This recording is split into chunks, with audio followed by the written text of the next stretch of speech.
Never ignore a belly that's been growing for the last few years, not because of how it looks, because of what it's quietly doing to your liver, while your blood work keeps coming back normal. Right now, 38% of men over 40 have fatty liver disease. No pain, no yellowing, no obvious sign, and most of them walked out of their last appointment feeling reassured. That's the problem, because reassured and actually informed are not the same thing, and that gap is exactly what this video is going to close. This is education, not medical advice. Always talk to your doctor before making any decisions about your health. I'm going to walk you through 3 things today. First, what fatty liver actually is and why the question most men ask about it is the wrong question. Second, which patterns and markers actually deserve attention and why your standard labs may not be telling the full story. Third, what early action looks like and why the window before diabetes matters more than most men over 40 realize. Before I get into any of that, drop a comment right now with just your age, nothing else. I want to see who's watching. Now, the question men always ask first, is it the alcohol? And that feels like a reasonable place to start.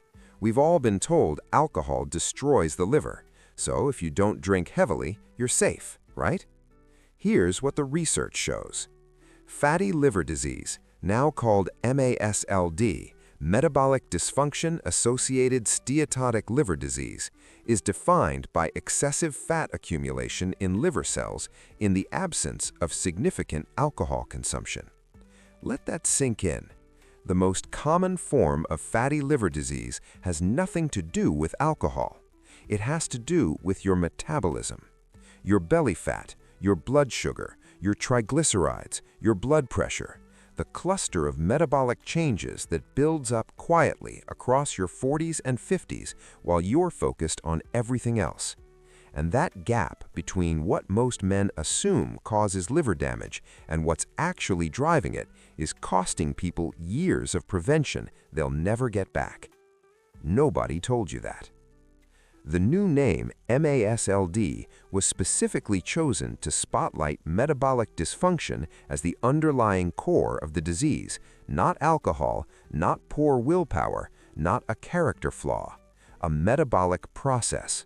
One that's been quietly building in your liver since the first time your insulin resistance started climbing, which for most men begins years before any lab value moves out of range. That's what it looks like in real life. A man in his late 40s works a desk job, has a belly he's been meaning to do something about for the past 3 years, gets his annual blood work done, liver enzymes come back within normal range. Doctor says nothing to worry about, maybe mentions losing a few pounds. He leaves feeling reassured. But here's what didn't happen at that appointment. Nobody ordered an ultrasound. Nobody measured his waist circumference in the context of liver risk. Nobody connected his slightly elevated triglycerides, his borderline fasting glucose, and his central weight gain into a single metabolic picture. Instead, each data point got evaluated in isolation. Triglycerides, a little high but not alarming. Fasting glucose, borderline but technically normal. Waist, nobody measured it. And the liver? The liver looked fine on paper, because the paper wasn't asking the right question. Write this down. MASLD is highly prevalent in Western countries and is often asymptomatic. Fatigue is the most common symptom, but most people feel nothing until advanced stages. Fatigue. That's it. And what do most men over 40 blame fatigue on? Age, stress, bad sleep, a few too many late nights? Not their liver. That's the problem. The symptom that fatty liver does produce, low-grade fatigue, is the symptom men are most likely to rationalize away, which means the window for early action often passes without a single conversation about it. So here's the question you should actually be asking. Not, do I drink too much, but what is my metabolic profile actually telling me? That's what the next block is going to answer, because the markers that matter, the ones that actually reflect what's happening inside the liver, are not always the ones your doctor checks by default. Stay with me. Let's talk about what's actually happening inside the liver when belly fat starts building up. Because most men picture this wrong. They imagine the liver as something separate, an organ over there doing its thing, largely unaffected by what's happening around it. That's not how it works. Your liver is the metabolic center of your body. Every calorie you eat passes through it. Every gram of fat your body can't store elsewhere eventually gets redirected there. And when your cells become resistant to insulin, when your muscle tissue and fat tissue stop responding the way they should, your liver becomes the overflow tank. Fat accumulates in liver cells, slowly, silently, without a single symptom you'd notice on a Tuesday morning. And here's where it gets important for men specifically. MASLD has been estimated to affect 30% of the adult population worldwide, with prevalence increasing from 22% to 37% between 1991 and 2019. That increase tracks almost perfectly with the rise in obesity and type 2 diabetes over the same period. This is not a coincidence. This is the same metabolic dysfunction showing up in different organs. The pancreas struggling to keep up with insulin demand, the muscle tissue becoming less responsive, and the liver absorbing the overflow, fat cell by fat cell, across years of accumulation that produces no warning signal you'd recognize. Now here's the part most men miss entirely. The standard liver panel your doctor orders, AST, ALT, those liver enzyme numbers, can look completely normal even when significant fat has already accumulated. Write this down. Normal liver enzymes do not rule out fatty liver. A 2025 consensus report from the American Diabetes Association noted that in the U.S., the prevalence of MASLD among people with type 2 diabetes is 70% or higher, with approximately half having the more progressive form and about 1 in 5 having advanced liver fibrosis. 1 in 5 with advanced fibrosis, in a population where most people feel nothing. That's not a rare edge case, that's a pattern. And it raises an uncomfortable question for men who've been told their labs are fine. Fine compared to what? Fine compared to a threshold designed to catch disease that's already progressed, not to catch the decade of accumulation that came before it. So what should actually be on your radar? MASLD is associated with metabolic syndrome, defined as the presence of at least 3 of the following: elevated waist circumference, impaired fasting glucose, hypertension, high triglycerides, or low HDL. Not one of those, 3 or more together. That cluster, abdominal obesity plus blood sugar changes plus lipid shifts, is the metabolic fingerprint that predicts liver risk far better than a single enzyme number on a standard panel. And here's what makes this particularly relevant for men over 40. Waist circumference increases with age. Fasting glucose drifts upward. Triglycerides climb. HDL drops. These things don't happen overnight. They happen across years of small, individually unremarkable changes until the pattern becomes impossible to ignore. But by the time the pattern is impossible to ignore, the liver has often been absorbing the signal for a long time. Drop a comment below. Have you ever had a doctor connect these markers together for you in the same conversation? I'm genuinely curious how many men watching this have had that conversation. Now there's a second piece to this that changes the framing entirely, and it's not about your liver at first glance. Patients with MASLD are at increased risk of cardiovascular disease, which is the leading cause of death in this population. Not liver failure, not cirrhosis, cardiovascular disease. That reframes everything. This is not just a liver conversation. This is a heart conversation, a diabetes conversation, a longevity conversation. The liver is where the metabolic damage starts accumulating quietly, but the consequences spread wider than most men imagine when they first hear the words fatty liver. Before I get to the third part, the one that changes how you think about timing, I need to show you something about the window for early action that most conversations about this topic skip entirely. Because that window is not when you feel sick. It's right now. Stay with me. Here's the part of this conversation that almost never makes it into a standard checkup, and it's the part that matters most for men over 40. The question isn't just whether you have fatty liver. The question is where you are on the progression and whether the window for early action is still open. Because there's a critical difference between fat accumulation in the liver and what happens when that accumulation goes unaddressed for years. Write this down. Approximately 20 to 30% of MASLD cases may advance to metabolic dysfunction-associated steatohepatitis, a severe form characterized by hepatocyte injury, inflammation, and progression towards fibrosis, cirrhosis, and hepatocellular carcinoma. 20 to 30%. That means the majority of people with fatty liver will not progress to the severe stages if they do something about it early enough. But here's the catch.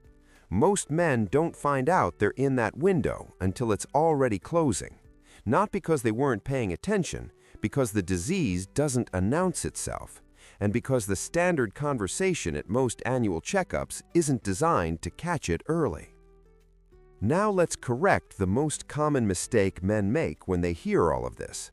The assumption is, if I lose the belly, the liver problem goes away. And that's partially true. Weight loss does reduce hepatic fat. Lifestyle changes do matter significantly. But there's a layer underneath that most conversations skip. MASLD is not only associated with liver disease. Data suggests it is also contributing to cardiovascular disease, type 2 diabetes, chronic kidney disease, and certain types of extrahepatic cancers.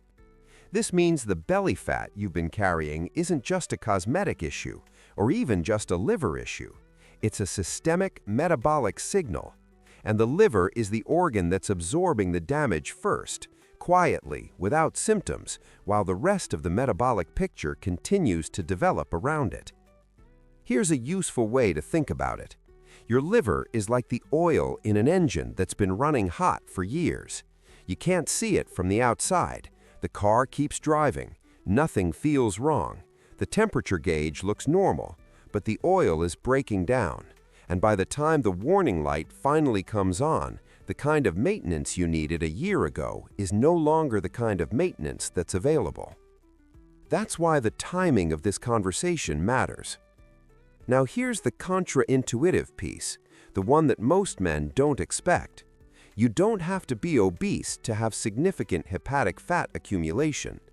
Young adults may have isolated steatosis with insulin resistance without obesity or evident cardiometabolic disease. Clinicians should not miss the opportunity for early risk stratification. A man can have a BMI that looks acceptable on paper, carry most of his weight in his abdomen, have fasting glucose technically within the normal range, and still have meaningful fat accumulation in the liver driven by insulin resistance that no standard panel is measuring directly. Nobody told you that. The bathroom scale doesn't measure what's happening in your liver. Your waist circumference is a better proxy than your weight. Your fasting insulin is more informative than your fasting glucose alone. And an abdominal ultrasound, a simple, non-invasive imaging test available at most clinical settings, can detect hepatic steatosis that no standard blood panel would catch. These are not exotic interventions. These are conversations worth having with your doctor at your next appointment. Not panic, not catastrophizing, a smarter, more specific conversation before the window closes. And here's what makes that window real. By 2040, the MASLD prevalence rate for adults is projected to increase to more than 55%, more than half of all adults. The trajectory is going in one direction, and it's being driven by the same metabolic conditions that are already present in a significant portion of men over 40. Belly fat accumulation, insulin resistance, creeping blood sugar, declining physical activity. Each one alone is manageable. Together, over years, they compound into something the liver has been quietly absorbing the entire time. So, where does that leave you? That's exactly what the last block is going to answer. Because this conversation does not end with fear. It ends with 3 specific things you can act on, starting this week, that are supported by the evidence and don't require a prescription or a specialist referral to begin. Stay with me. Let's talk about what actually moves the needle, because everything you've heard in this video so far could land in one of 2 ways. It could feel like a warning you can't do anything about, or it could feel like a map. I want it to be the map. Because here's what the evidence actually shows about early intervention, before the metabolic cascade locks in, before the inflammation sets in, before the fibrosis begins. The liver is one of the most regenerative organs in the human body. Early-stage fat accumulation is not a permanent sentence. It responds to metabolic changes, real ones, measurable ones. Changes that don't require a dramatic overhaul of your entire life, but do require you to start asking more specific questions than the ones most annual checkups are designed to answer. Number 1, waist circumference, not just weight. Stop measuring progress only on the scale. Start measuring your waist. For men, a waist circumference above 40 inches is one of the 5 clinical markers of metabolic syndrome, the same cluster that predicts liver risk better than a single enzyme value. Reducing central adiposity, even without dramatic total weight loss, has been associated with meaningful reduction in hepatic fat content. Research shows that a 7 to 10% reduction in body weight is linked to measurable improvement in liver fat in clinical settings. That's not a transformation, that's a direction. And for most men, that direction starts not with a new diet, but with a new measurement. Number 2, fasting glucose and insulin. Ask for both. Most standard panels check fasting glucose. Fewer routinely check fasting insulin. But insulin resistance, the core metabolic dysfunction driving MASLD, can be present for years before fasting glucose moves meaningfully out of the normal range. That's the gap, and it's exactly the gap where early intervention has the most leverage. MASLD is a growing but often unrecognized problem, and until recently, liver health has been somewhat overlooked in the context of pre-diabetes and type 2 diabetes. That's changing. The American Diabetes Association published a full consensus report in 2025 specifically calling for earlier screening and intervention in people with pre-diabetes and metabolic risk factors. Your doctor may not have brought this up yet. The research is that new. Demand this conversation. Write it down before your next appointment. I want to discuss my fasting insulin and my liver health in the context of my metabolic profile. That one sentence changes the appointment. Number 3, abdominal ultrasound. Ask if it's indicated for you. This is the simplest, most accessible, non-invasive way to directly visualize hepatic steatosis. It doesn't require a specialist. It doesn't require symptoms. It requires a conversation with your primary care physician about whether your current metabolic profile warrants a closer look at what's happening in the liver directly, not just through surrogate markers. Early detection of MASLD is a top priority because it allows for timely interventions, primarily through lifestyle modification, and the liver and cardiovascular benefits of a comprehensive approach are not negligible. That's the current clinical consensus from peer-reviewed literature published in 2025, not alternative medicine, not fringe thinking. The guidelines are catching up. Your next appointment doesn't have to wait for them. Let me bring this together. 3 things you learned today. 1. The most common form of fatty liver disease is driven by metabolic dysfunction, not alcohol. The belly fat, the blood sugar drift, the triglycerides, those are the signals, not how much you drink. 2. Normal labs do not rule out hepatic fat accumulation. The standard liver panel is not designed to catch early-stage MASLD. A broader metabolic picture, waist circumference, fasting insulin, lipid profile together, tells a more complete story than any single number. 3. The window for early action is real, and it is open right now for most men over 40 who are watching this today. The liver responds to metabolic improvement, early, measurably, before the cascade that most men don't find out about until it's already underway. Silent does not mean harmless, but it also does not mean it's too late. You are an informed participant in your own health. Drop "informed" in the comments if you're walking away from this video with a clearer picture than you came in with. And if you know a man over 40 who's been told his labs are fine and left it at that, send him this video. That conversation might be the one that changes his trajectory. Coming up next, we're going to look at something that connects directly to what you just learned today. Because fatty liver and prediabetes don't just share risk factors, they accelerate each other in ways most men never hear about until it's already a problem. That one's coming soon. This video is for educational purposes only and does not constitute medical advice. Always consult a qualified healthcare provider before making decisions about your diet, medications, supplements, or any aspect of your healthcare.